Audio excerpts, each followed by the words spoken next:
Behold, a day of Yahweh comes, when your plunder will be divided within you. For I will gather all nations against Jerusalem to battle, and the city will be taken, the houses rifled, and the women ravished. Half of the city will go out into captivity, and the rest of the people will not be cut off from the city. Then Yahweh will go out and fight against those nations as when he fought in the day of battle.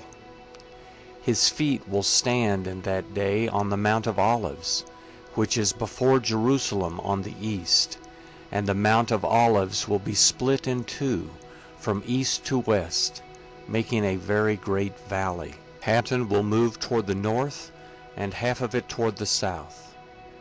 You shall flee by the valley of my mountains, for the valley of the mountains shall reach to Azel.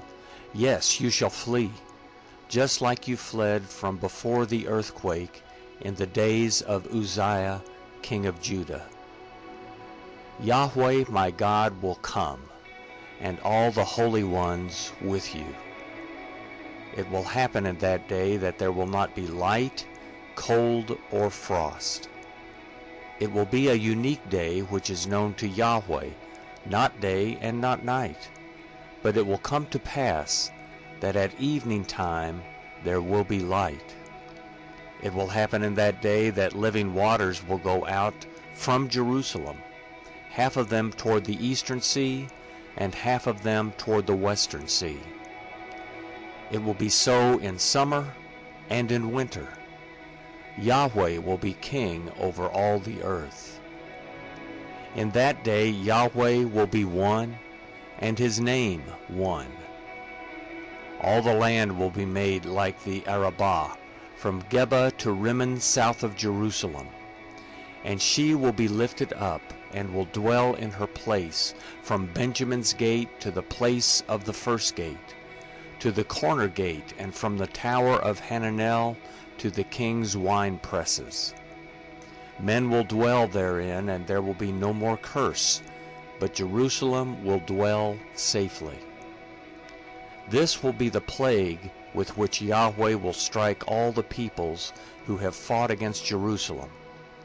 Their flesh will consume away while they stand on their feet, and their eyes will consume away in their sockets, and their tongue will consume away in their mouth.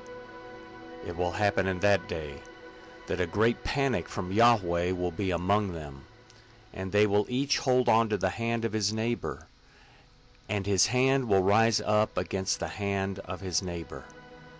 Judah also will fight at Jerusalem, and the wealth of all the surrounding nations will be gathered together, gold and silver and clothing in great abundance. A plague like this will fall on the horse, on the mule, on the camel, on the donkey, and on all the animals that will be in those camps. It will happen that everyone who is left of all the nations that came against Jerusalem will go up from year to year to worship the King, Yahweh of armies, and to keep the Feast of Booths.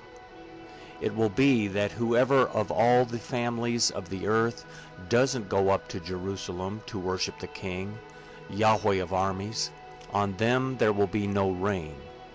If the family of Egypt doesn't go up and doesn't come, neither will it rain on them. This will be the plague with which Yahweh will strike the nations that don't go up to keep the Feast of Booths. This will be the punishment of Egypt, and the punishment of all the nations that don't go up to keep the Feast of Booths. In that day there will be on the bells of the horses, Holy to Yahweh, and the pots in Yahweh's house will be like the bowls before the altar.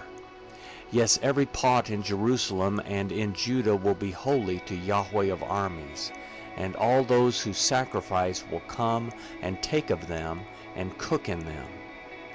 In that day there will no longer be a Canaanite in the house of Yahweh of armies.